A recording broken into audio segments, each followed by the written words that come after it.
We would like to hope that the present series will advance two useful purposes. One is to contribute something to our historical and philosophical orientation in relation to ancient man, and the second, to unfold a more or less comprehensive method for approaching highly controversial issues.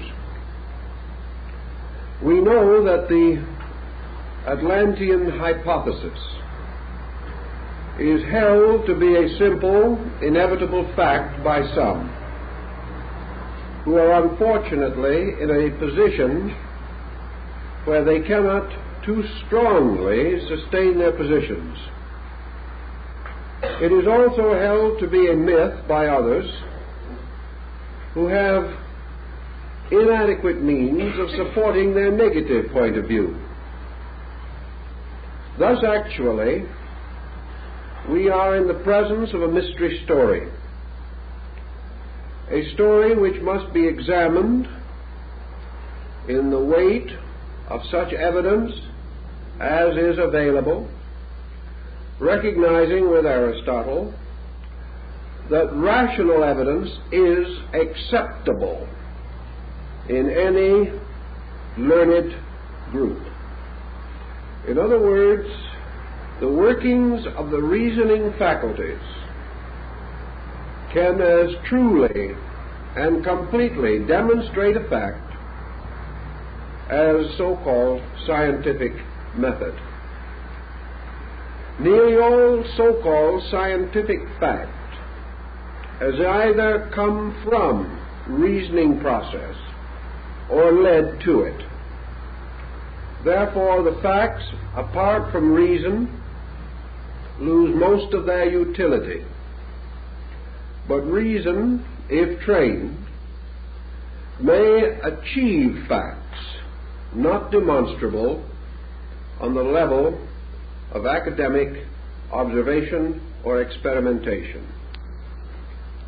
Thus, we must try throughout this entire series to estimate our values, to gather such evidence as can be gathered, to interpret it with a largess of spirit which is consistent with good sense, thoughtfulness, and thoroughness. We are not seeking to attain an easy believing, but also we are not interested in denying merely because others have denied, or doubting because doubts are fashionable. What then is our basic problem? This problem deals with the existence of a comparatively important culture group at a time which we would generally regard as prehistoric. Perhaps better we should say that this group stands in the dim dawn light between prehistory and history.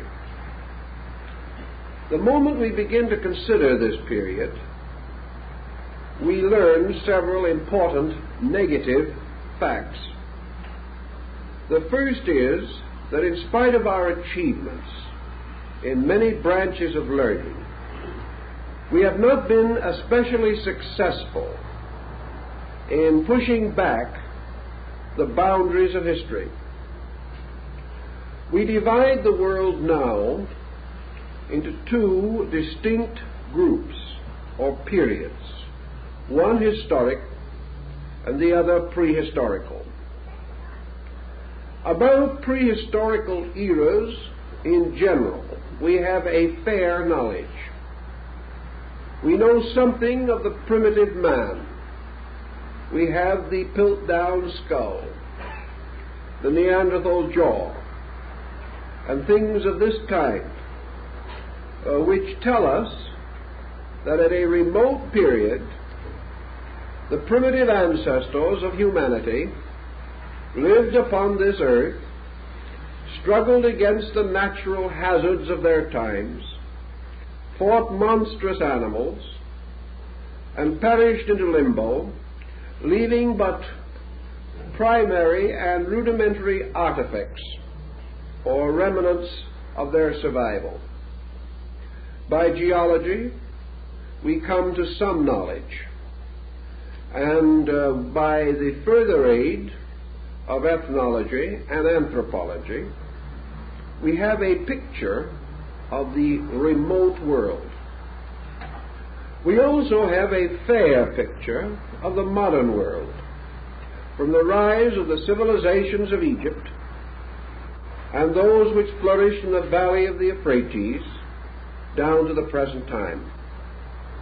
It is this strange, shadowy interval between the prehistoric world and the historical world that we know that gives us the most baffling problem. We are unable to trace the emergence of civilized man as we know him. We are also confronted with a curious circumstance that historical research sustains, namely that for the most part, history is the continuing record of the collapse of systems, of cultures, the decay of peoples, the decline of nations, the disintegration of empires. History is almost an unbroken record of things dying, fading away, falling into neglect and oblivion. Thus, our history of races is a history of decline and fall. Scattered around the earth are the prehistoric records and remnants of peoples called the old people. These peoples we have neither any clear way of envisioning, nor can we adequately reconstruct their mode of life. For the most part, the records and remains of these people are to be found in stone, carving, or monument. To such we must add the usual accumulation of the ancient rubbish pile, broken pots, ancient decorations, primitive implements, and equally primitive ornamentations. Yet as we look around through these early shadowy remnants of things, we see flashes of considerable cultural insight. We do not know where this insight came from, but we observe a strange conglomeration of things extremely primitive and flashes of high genius. The artists who ornamented the interior of the caves of Spain and France with their prehistoric drawings were not, strictly speaking, amateurs. Today, modern art is seeking to capture the vitality expressed in these ancient prehistoric paintings. The masters of old architecture who have left the ruins of temples, shrines, cities, and monumental statues and memorials in various parts of the world were not strictly savages. They possessed an unusual ingenuity. They also revealed considerable mathematical, astronomical, scientific skill. Who were they? Where did they come from, and where did they go? One would think that persons specializing in these fields would be so intrigued by this riddle that they would be impelled to examine it, to give it greater consideration. This might well have been the case had it not been the scientific world rapidly developed a mass hypothesis, a grand strategy, and was content to permit supposedly or obviously irreconcilable factors to remain comparatively unconsidered. It was much easier to ignore certain evidence than to change the grand concept which would not include it in a satisfactory manner. I think the problem in Mexico is indicative of the general train of thought. Down in the civilizations that extend from central Mexico practically to Peru, there are several schools of archaeology that have been hard at work for many years. These schools can be roughly divided into three groups of thinkers. We will call them the American, the German, and the Mexican. These three schools represent three degrees of caution. And wherever we come in contact with these groups, we have more or less the same experience. Not far from the city of Mexico are the famous pyramids of the sun and moon at San Juan Teotihuacan.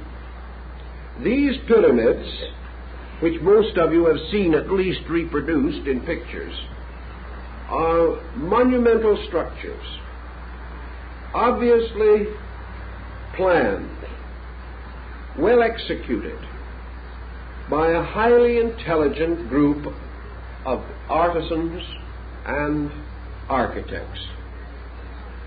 So we can assume that we meet three of these archaeologists standing at the foot of the Pyramid of the Sun. We turn to the American archaeologist and we say, when were these pyramids built? And if he is a forthright man, he will say, probably, we really do not know. But you must certainly have some opinion on the matter. Oh yes, we have that. Where facts are few, opinions are numerous. Well, when do you think they were built? Well, I would think, says the American archaeologist, that they were probably built about the 12th century A.D., perhaps the 10th. And if we want to get very, very optimistic and run into danger of strong criticism from headquarters, we can suspect perhaps as early as the 7th or 8th century. But certainly they are post-Christian in their monumental construction. Well, why do you say that?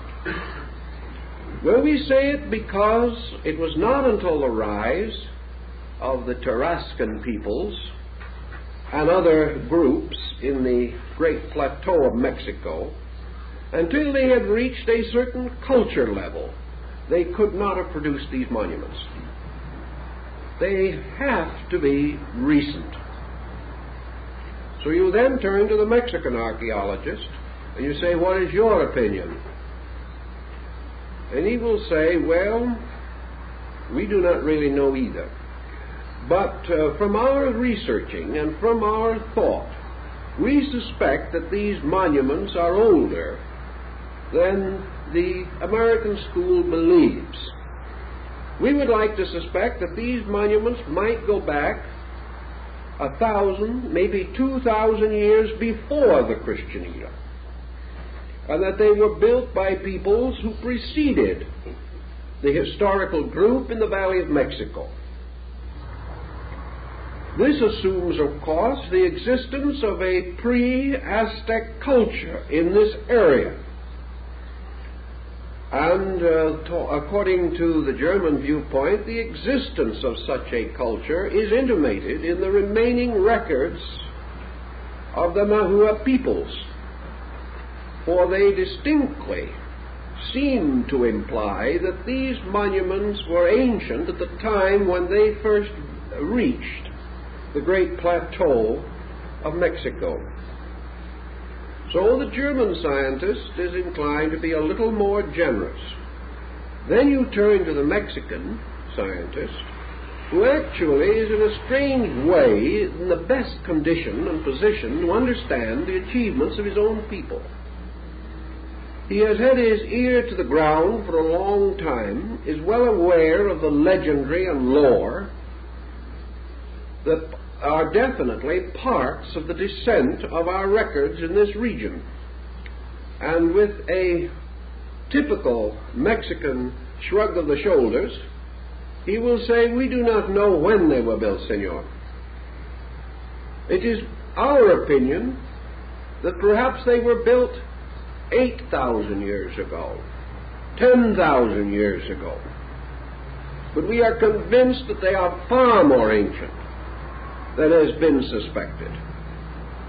And that the only reason why the present fashion is to insist that they are recent is because our whole concept of culture is based upon the concept that man's more recent state indicates a superior attainment. Therefore, that the man of the dawn of time could not have produced such monuments. Our picture of him does not permit him to have such ingenuity and advancement. But remember that we have no picture of this man except the one we ourselves have invented, so that we are really locked by our own invention. We have come to a conclusion, and we are trying to make the facts fit into the conclusion.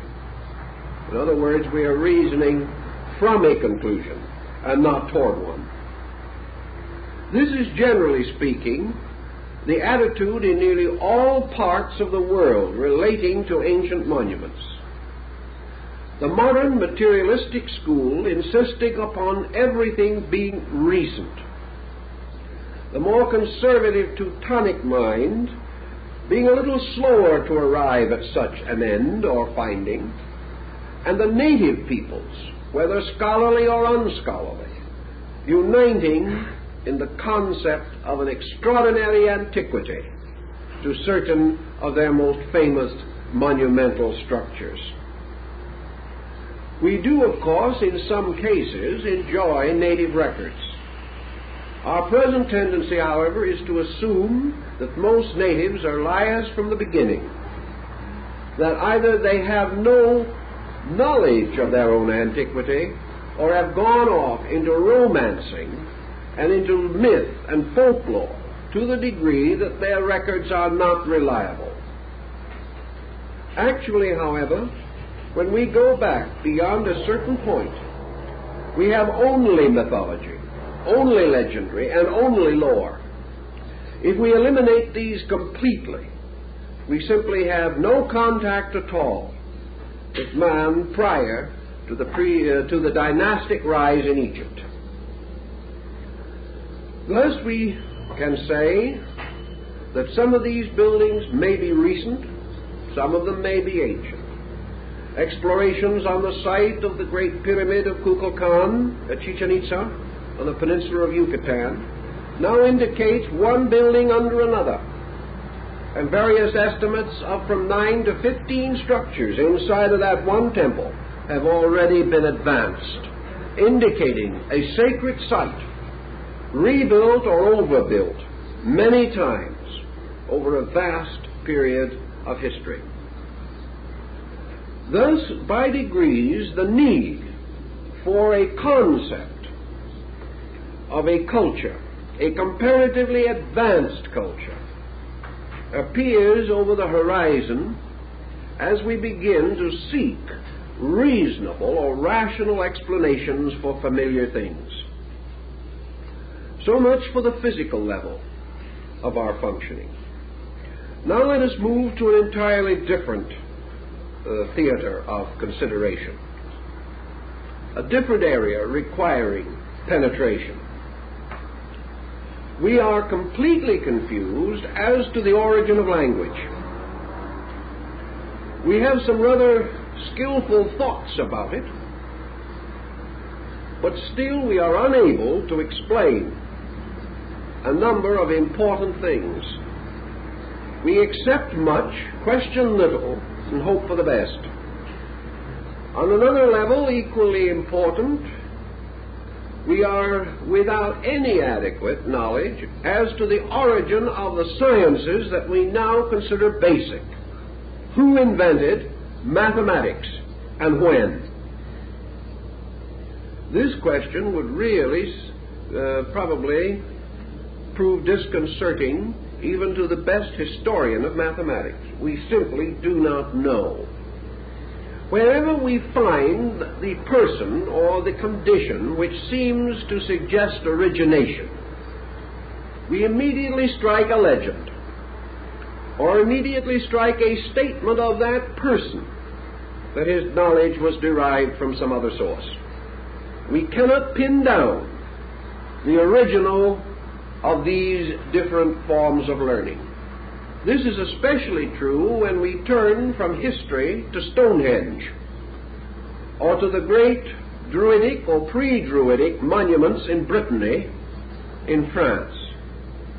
Here, immense mazes, tremendous architectural structures, covering huge areas, and arranged with considerable mathematical skill, must certainly precede the periods in which we believed mathematics to be available to man.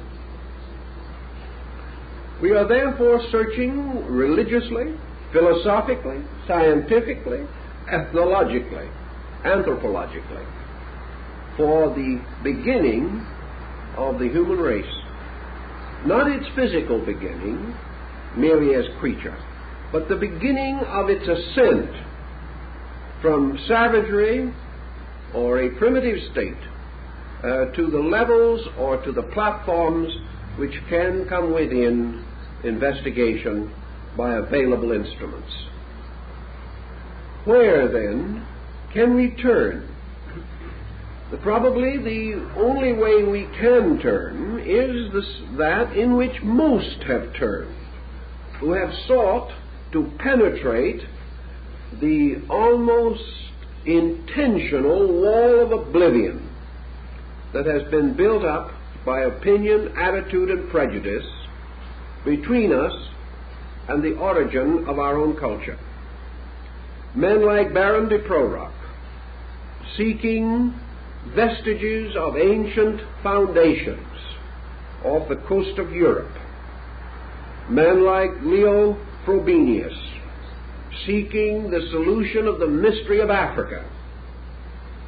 These men instinctively associate their problem with a prehistorical empire, or a prehistorical diffusion of high culture, and have found it convenient to accept the general term Atlantean to suggest that culture in the light of the celebrated account left by Plato. So let us think for a moment about Plato's record, as we are to deal first, in our first evening, with the Greek-Egyptian foundation of the Atlantic fable. We have every reason to believe that the discussion of the Atlantic island contained in the writings of Plato arose from the maturity of his years and has been preserved for us in the collected works of one of the greatest minds and the most admired intellects that humanity has produced. It would be difficult indeed to assume that the author of the Statesman and the Republic, the man whose mind so accurately and astutely estimated nearly every social and human problem, could have merely been fictionalizing, or have been himself easily deceived by some legend or lore. The actual story of Atlantis, as recorded by Plato, came to him from one of his disciples, a young man descended from the old Athenian lawgiver Solon. Solon, who flourished about the 6th century BC, was one of the 7 wise men of Greece. And it is very important to realize at this time that Solon is not included among philosophers, nor is he considered a mystic. He is not regarded as a scientist, and he was certainly not a theologian. Solon was exactly what our modern semantic association with the word Solon would indicate. He was a statesman. As a statesman, he was bound to the political and physical problems of his country. His primary contribution to Athenian life was a solution to the problem of the mortgage stones, which were heaped up on the corners of land to indicate various easements and various financial liens upon the properties. As during the course of centuries these properties changed hands and were mortgaged and remortgaged, a situation of considerable complication arose. The heaps of mortgage stones became so large there was no land left to till. So Solon had to fight with the problem of the ancestral and historical indebtedness of the Greek peoples. He solved this rather neatly, and also is remembered as the man who liberated the Grecians from the unhappy and difficult law permitting imprisonment for debt. It was not until the Middle Ages in Europe that this law was revived, and we are happy to say that it is now gone. If it wasn't gone today, there'd be no one out of jail.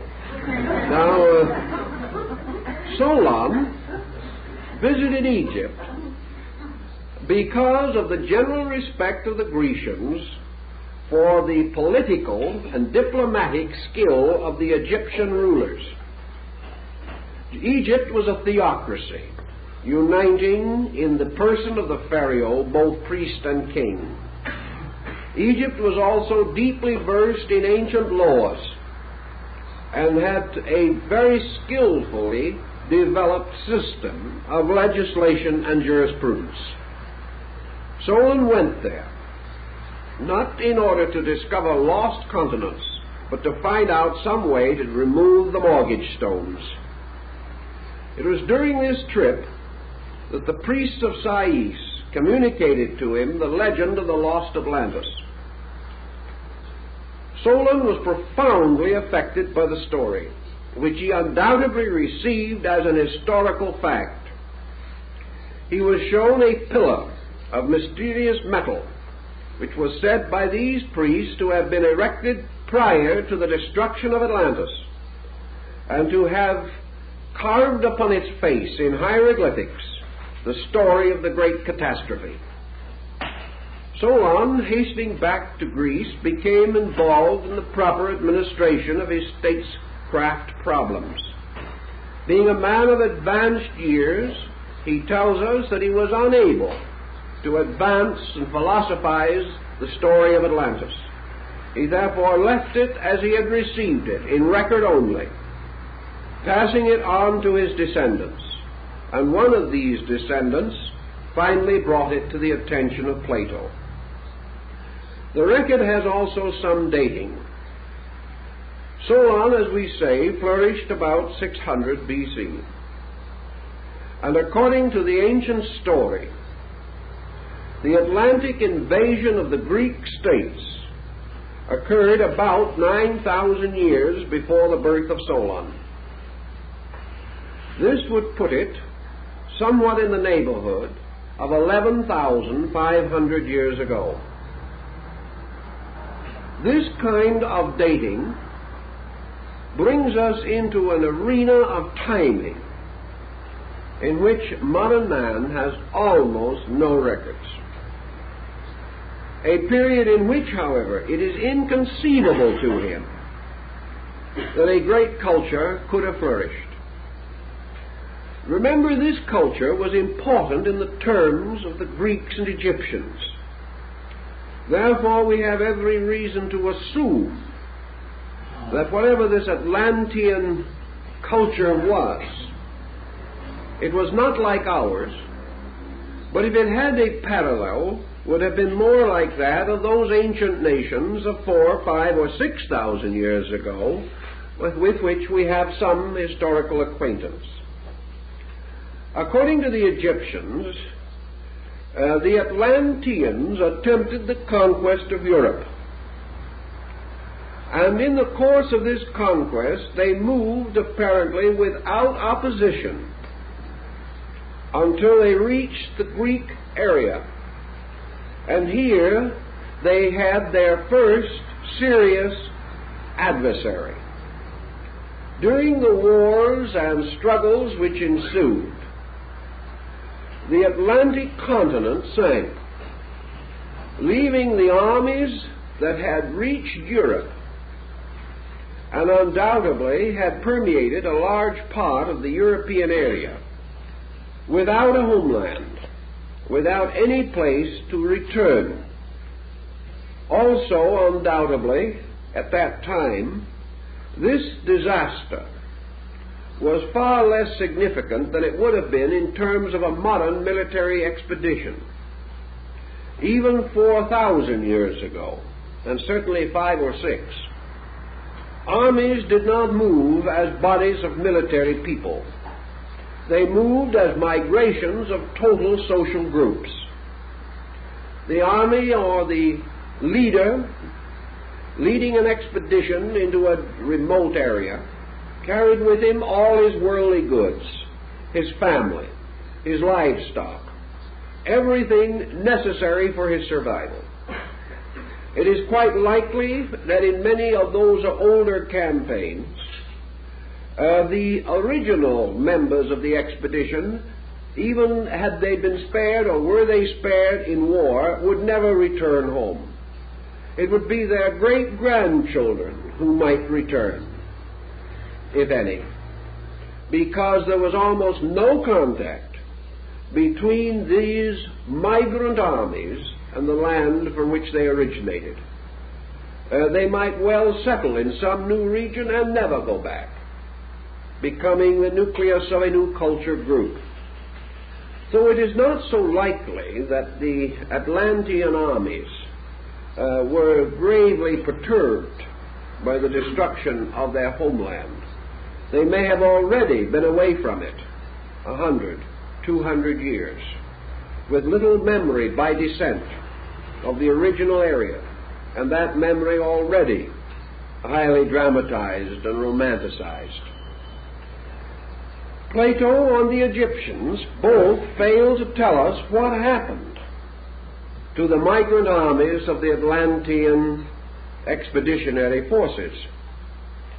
Obviously, they could not go home. They seemed to disappear, and they disappeared at a time thousands of years before the Trojan War. Some have advanced the possibility that these Atlantean migrants finally come into historical memory as the Egyptian people, that perhaps the Egyptians were these Atlanteans, that they gradually took over this area, bringing with them the cultural background of previous achievement. This might explain why we have no clear evidence of the origin of arts or sciences in Egypt. Why it also happens that the earliest Egyptian records indicate a people highly advanced, culturally, scientifically, philosophically, and religiously. We do not know where these people came from, nor do we know where the Atlanteans went. On the same ground, we have comparatively little knowledge of a primitive state of Europe. We have some. we can envision the Europe of the Goths and the Vandals. But far deeper than these records are the ancient cultural institutions of the Druids and of the various bardic orders that were behind the common ways of things. The Druids were a very learned people, as Caesar testifies. Where did they derive their learning?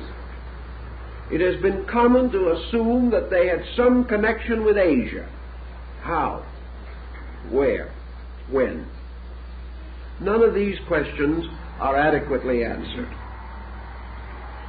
Solon, in his legend, or the story which he received, therefore gives an almost starkly simple report that at a certain time these invasions took place. He does not dramatize them in his own story in any way whatever, nor does he imply that the Egyptians, a rather factual people, dramatized the story.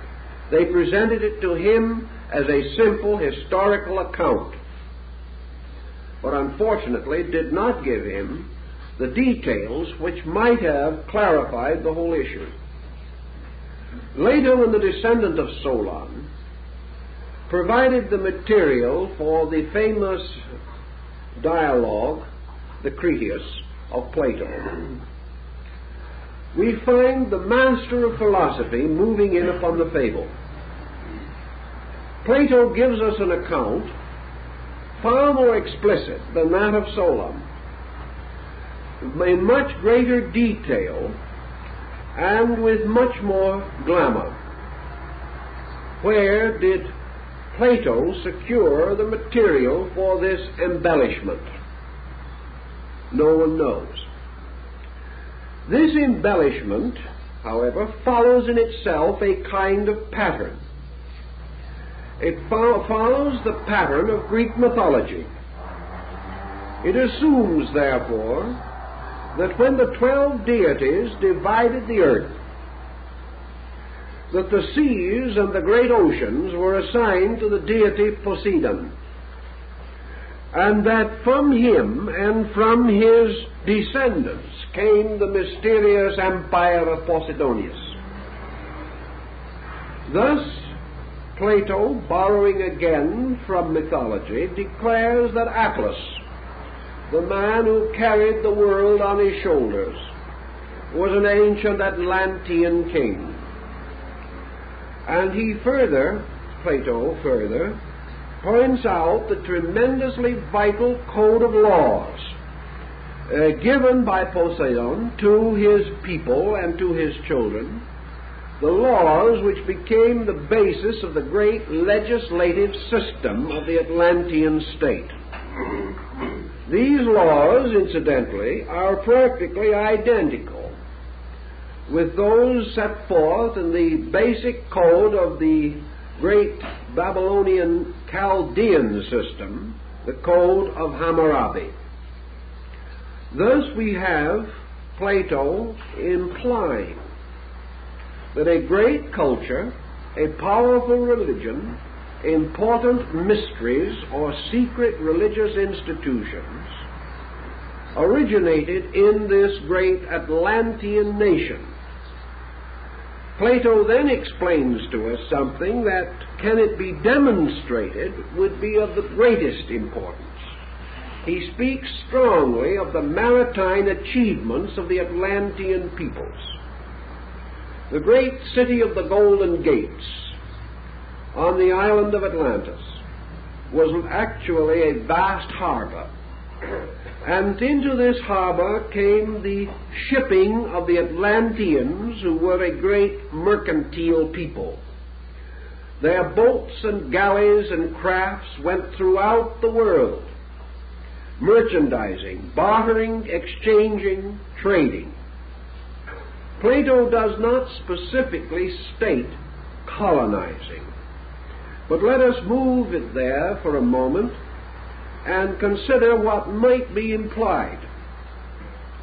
A factual story gives us some help. We know that the Chaldeans, at a comparatively early period,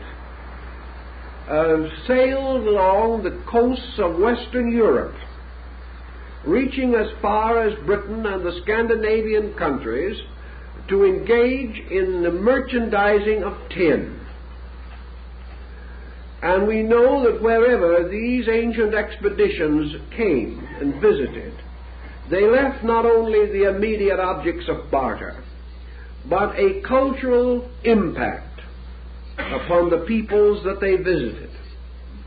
In other words, wherever the Chaldeans bartered, they left something of their philosophy and their culture, further testified to by the experiences of Caesar in interrogating the wise people of Gaul and Brittany.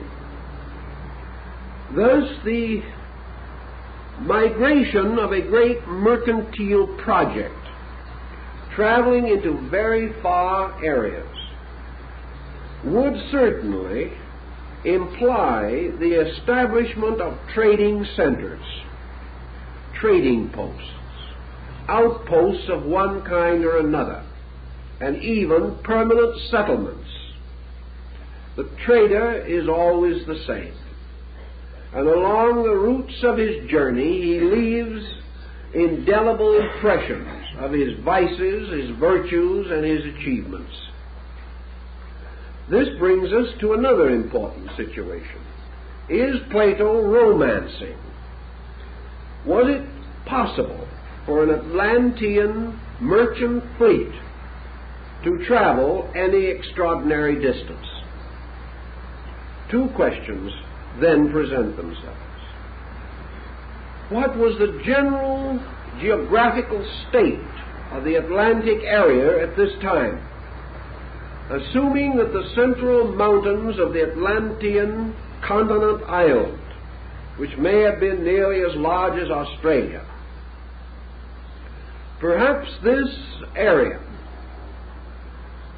was connected with islands or other smaller, unsubmerged, scattered fragments of land, so that contact between Europe and America by means of this continent and islands might not have been a great challenge to navigation.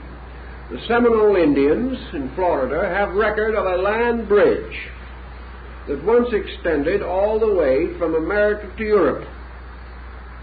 While we may want to think that the Seminoles are not the world's outstanding historians, and there is some ground for this opinion, on the other hand, the Seminoles, like most primitive people, have no reason to misrepresent. It is meaningless to them. There is nothing to be gained, no purpose whatever, because they are not solving any problem and they were in need of no hypothesis. They were only telling the story of their people.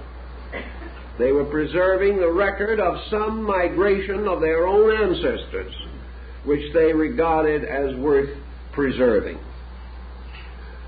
Another point in this situation is, what would be the probabilities of navigation by primitive instruments such as old galleys, sailing boats, or even canoes?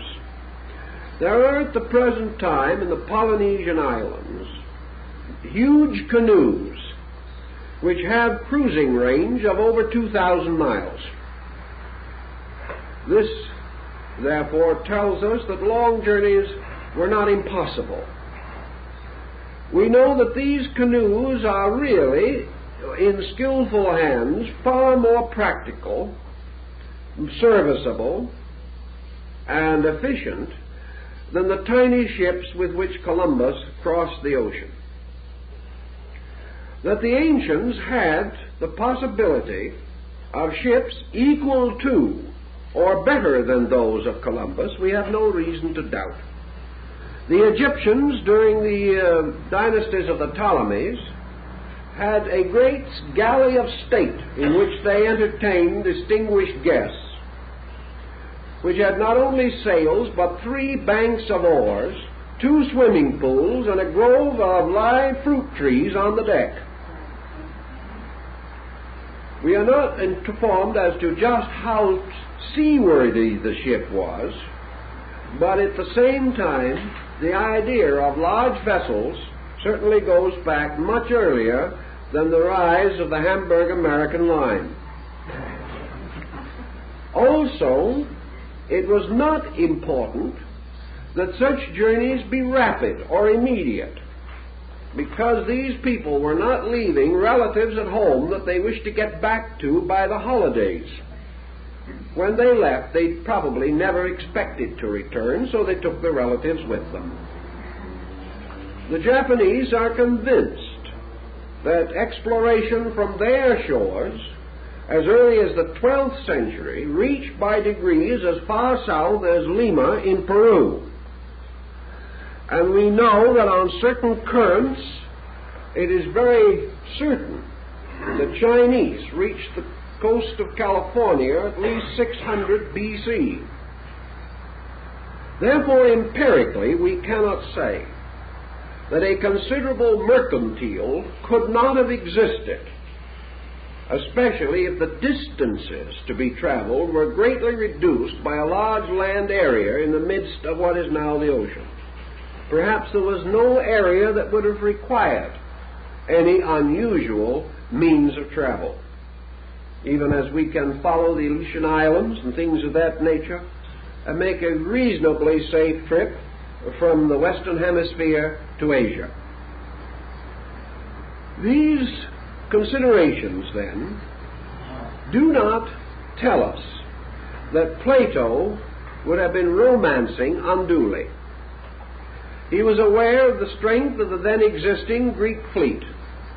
He also knew of the Egyptian navy and what it had accomplished and what it could accomplish. He knew that people far less skillful and less strategically placed had also conquered a smaller sea of their own, the Mediterranean.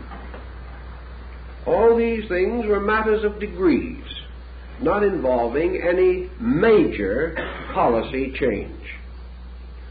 Let us assume then for a moment that in the course of their mercantile activity, trading and bartering for some reason, Plato does not tell us what they were seeking to merchandise. Perhaps like many powerful nations, they had built up a great level of luxury in their own culture, and that their people and their nation, which probably numbered some 60 million at its height, was a tremendous market for rare and remarkable goods from strange places. And even as the Assyrians are known to have brought foods, spices, and fine fabrics 7,000 and 8,000 miles for their luxury use, we do not know that it could not be that the Atlanteans wished to trade in these materials for their own enjoyment or for the raising of their own cultural level. But almost certainly, some kind of colonization had to accompany a large expanding program of mercantile.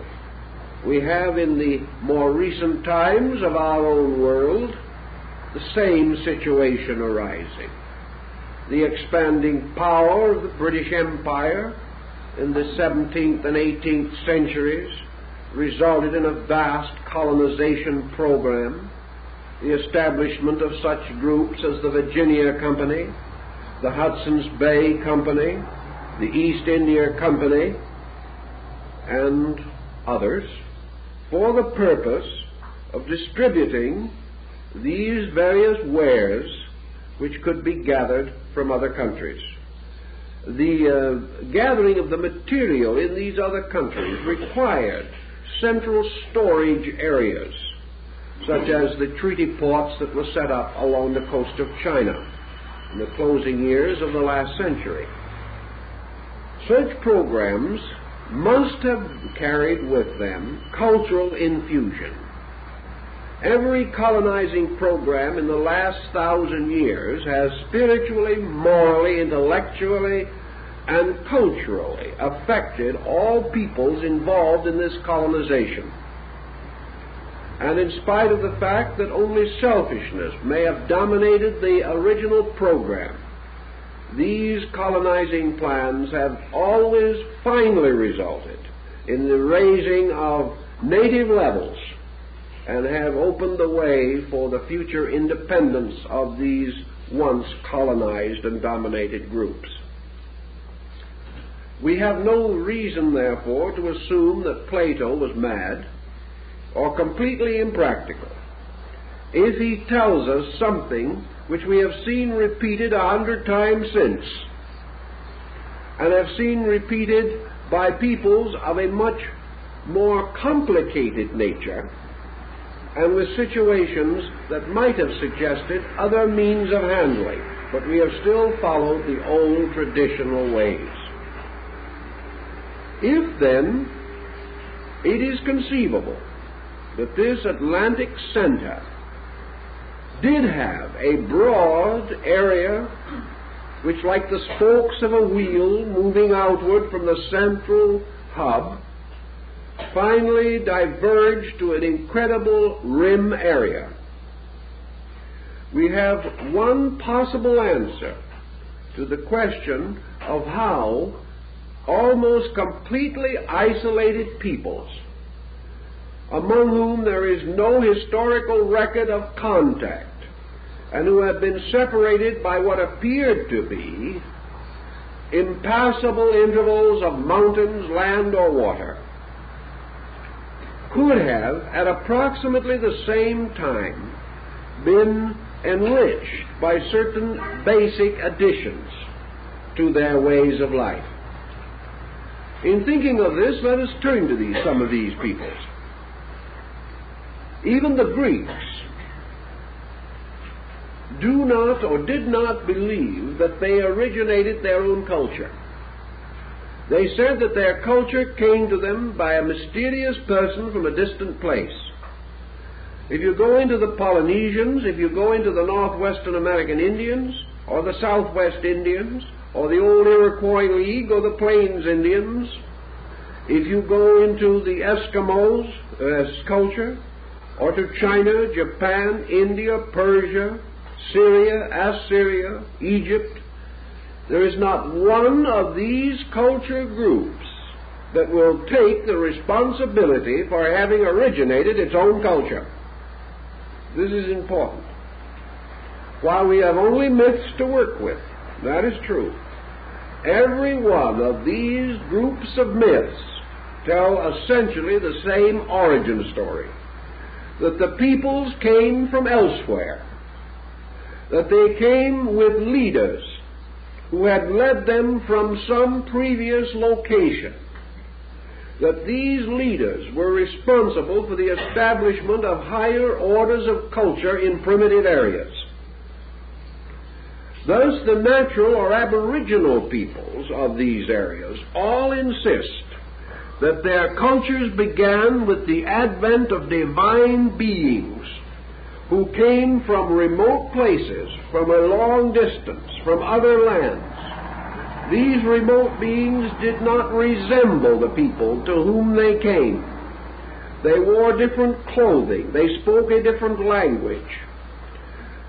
But in each case, they brought ideas. And from these ideas, the cultures of these local groups derived their impulse and their inspiration. Now, when you find this scattered throughout the earth, and you find almost identical cultures developing around these myths, so that Max Müller, the great German Orientalist, was actually correct when he said that there was never a false religion unless a child is a false man, that all these people came to the same basic ideas, and that as cultures developed, they developed around identical institutions. The astronomy of India although we do not know where it came from, is not essentially different from the astronomy of Egypt, nor is it different from that of China, nor of that of Greece. And European astronomy is indebted to this entire background. Even in languages, identical words are to be found. Dr. Laplongeon, exploring both Egypt and the Western Hemisphere, made a list of hundreds of Maya words, he knew the language, which were identical with Egyptian words of same meaning. And also he made many drawings of glyphs, which show that the Egyptian words and glyphs for certain objects were identical with the words and glyphs assigned to them in the Western Hemisphere. The only answer to this is that there was a migration of ideas, and Plato's hypothesis seems to provide us with an adequate explanation for this migration of ideas. Furthermore, we find no evidence among other peoples of any mass migrational efforts. There is no other people known on the earth today in the mythology of which we find any clearly defined statement that that people was responsible for a powerful inflection of world culture. In other words, the Greeks do not say that they educated the Western Hemisphere. The Egyptians do not say that they ever had anything to do with China. India does not claim that it is responsible for Central American civilization. Nor can the Central American civilization, dear old Dr. Plongeon to the contrary, nevertheless, actually claim that it was responsible for the rise of Syria, Palestine, the Near East, and the emirs of Afghanistan. No existing people meets the need of the problem at hand, nor does any existing people claim to ever have fulfilled that need. And though their myths be many, this type of mythology is not to be found. But the mythology that someone else came to them is universally present. One of the difficulties, of course, that we confront in all of these situations is the comparatively recent rise of a trustworthy chronological system. We have a reasonable system in China by which we can push back dates 2,000 or 3,000 years before the Christian era, but after that we are dissipated in mythology again. We can integrate the concept of Egyptian dating perhaps 6,000 to 7,000 years.